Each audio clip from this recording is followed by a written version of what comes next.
love popcorn.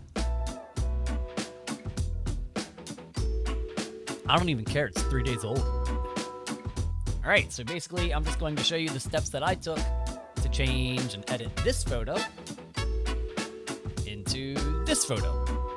If you want to edit my photo, click the link down below. Have some fun with it. Show me up. Teach me something. Gotta suck out these kernels first. Got one stuck right on the front of my tooth.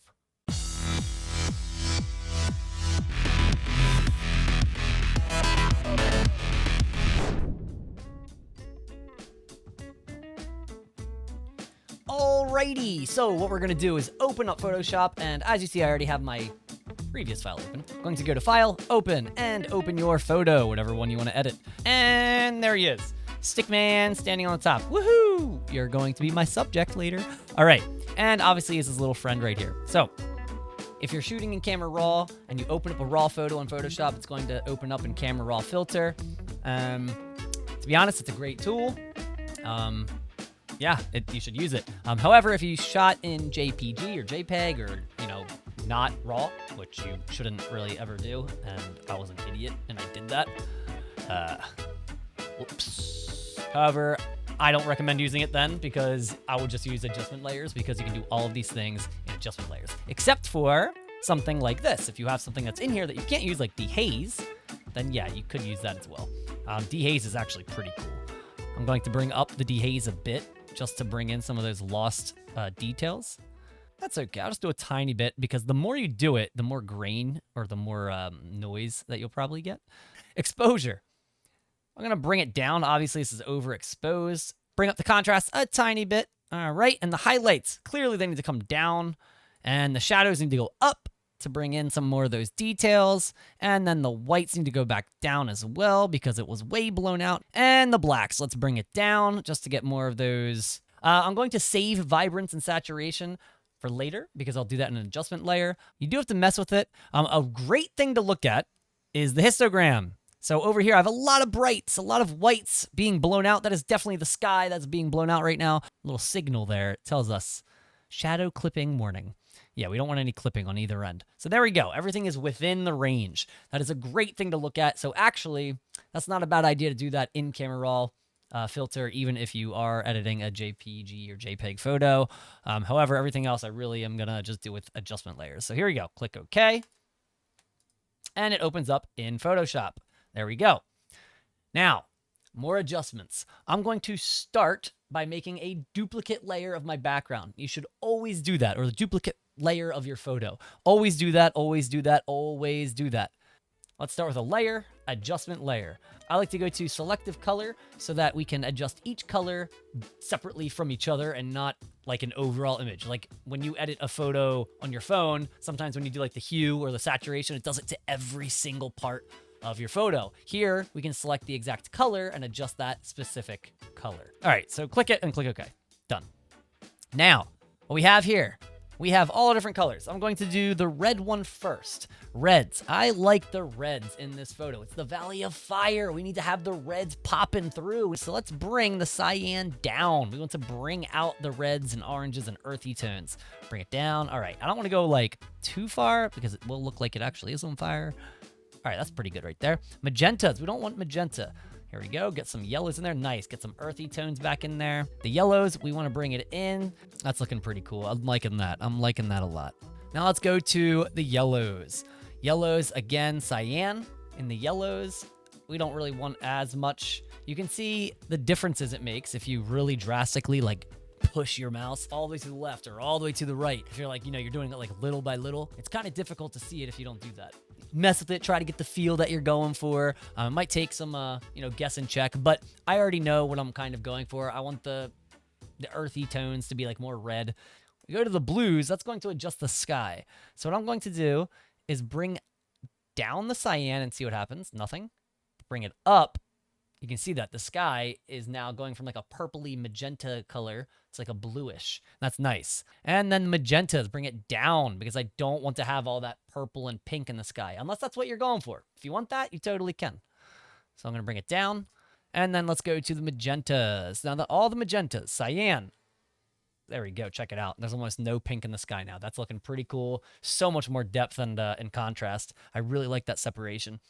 Nice. That's looking a lot better already. So we're going to make 2 new adjustment layers of hue and saturation, but we're going to apply a layer mask. Let's go to layer, new adjustment layer. Let's go to hue and saturation.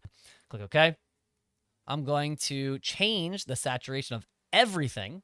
You can see everything starts glowing. Wowzers, that is way too bright. That is nutty. We don't like that.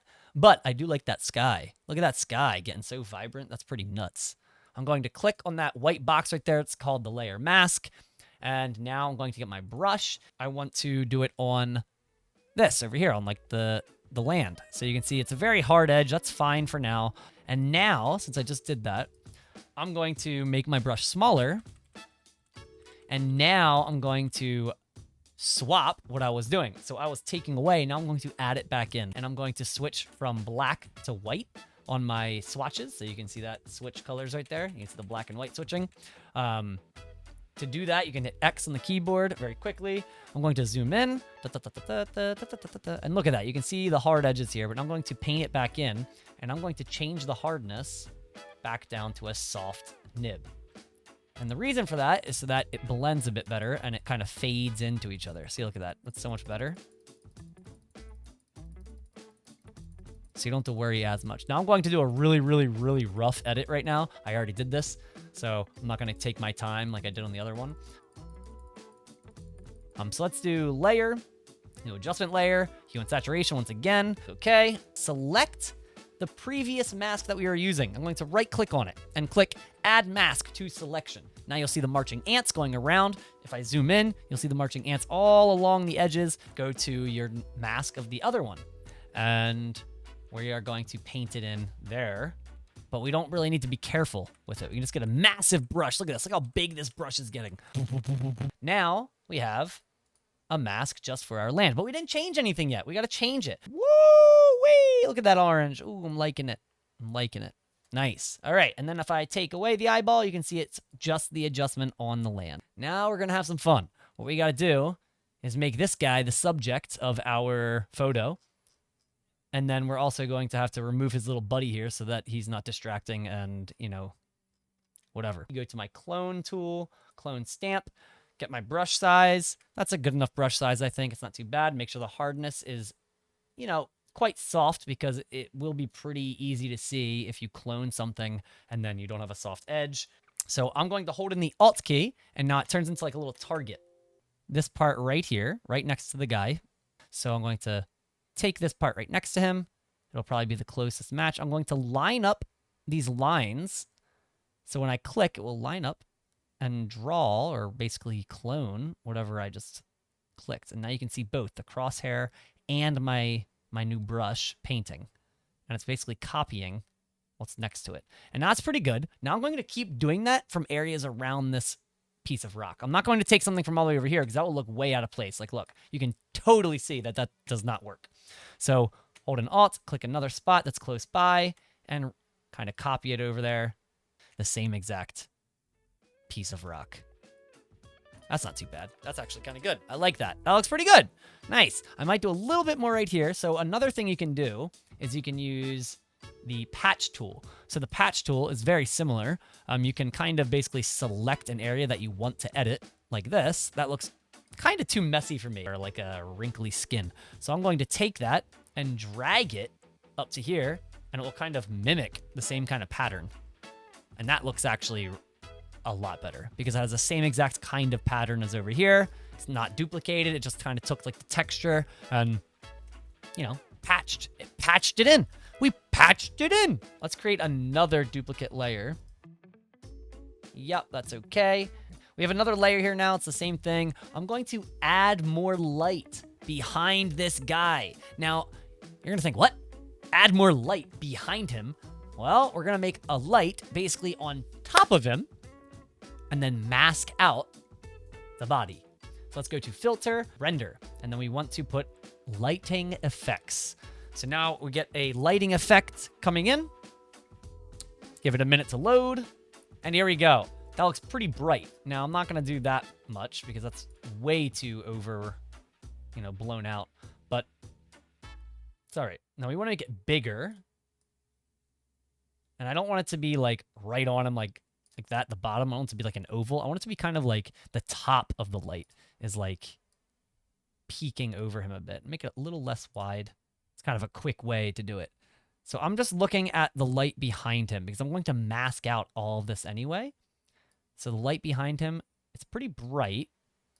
And I can change the opacity of that later as well. I'm going to click OK. All right, so we're going to make a mask so we can kind of select what we want to show through. So if you go down to the bottom of your Photoshop things down here, there's like a square with a circle in it. That's a mask. So click that. Make sure you're on the correct layer, and it created it. So now we're in the mask layer. I'm going to use my brush tool again, and I'm just going to make a huge brush again. Make sure it's pretty soft. Yeah, pretty soft brush. Okay, and erase everything except for that beam of light. And now what I'm going to do is we're going to change the layer type. So now we're getting pretty precise because you will notice this a lot from this kind of alteration. You will definitely notice the difference if you don't mask that out. Get it out of here. Get it out of here. All right. Let's try normal again. So let's go to layer, no adjustment layer. Let's do exposure. And use previous layer to create a clipping mask because we don't want it to happen to the entire image. We want it to just be on the layer that we just made, which is like that lighting behind the guy with that mask. So click OK, and you can see it's working by having that little arrow on that layer. It's very tiny on mine. I'm sorry. I need to fix that. But yeah, then go to exposure and bring it up a bit. There we go. That's not too bad. Exposure up, offset down. Gamma correction. That one's always nice. And you can really see the masking and how bad my masking was because it's affecting the rocks. Oh, look at that. I forgot some of the lighting effects up here. Forgot to take it out. Look at that. Oh my goodness. Now this is definitely not the same as my other one. Let's see how close this is. Wowzers! Look how off I am. I made it much more blue. All right, so let's make it more blue. Saturation. There we go. Nice. Ah, still need more blue. That's looking fake. That's looking posterized, dude. Yeah, I don't know, man. That one looks a lot better, doesn't it? I just couldn't do it twice. Again, you're going to have to mess with it. I did not spend long on this one the second time around, but I think you get the idea. The mask tool can be like your best friend. Like, look at that. That looks 10 times better now with the mask tool. You can mask out the guy, and then it will make it look really, really cool and really make that guy stand out. So now we're going to make our brush super duper small and brush him out. All right, so now let's zoom out and see how well that is. Look at that. That looks a lot better. That's pretty cool. If you saw it on Instagram, I cropped it, and that'll change the quality of the photo. So, I mean, you should really think about this a lot more before you take the photo and crop. But crop that bad boy. Get that thing in there, bro. All right, so obviously, this is not like an expert class or anything, but some things you can try out and focus on in post-production if you want to edit some photos. Try out using Selective Color or like hue and saturation layer adjustments, maybe some camera raw filter if you're shooting raw, which you should be. And obviously, masking. If you want to edit my photo, click the link down below. Have some fun with it. Show me up. Teach me something. If you liked that video, smash that like button. Woohoo! If you didn't sub already, sub. God dang it. And if you want to keep up with my photos, check out my Instagram at @DudeTyerson. All right, dude out. No! I just spilled my popcorn. God dang it.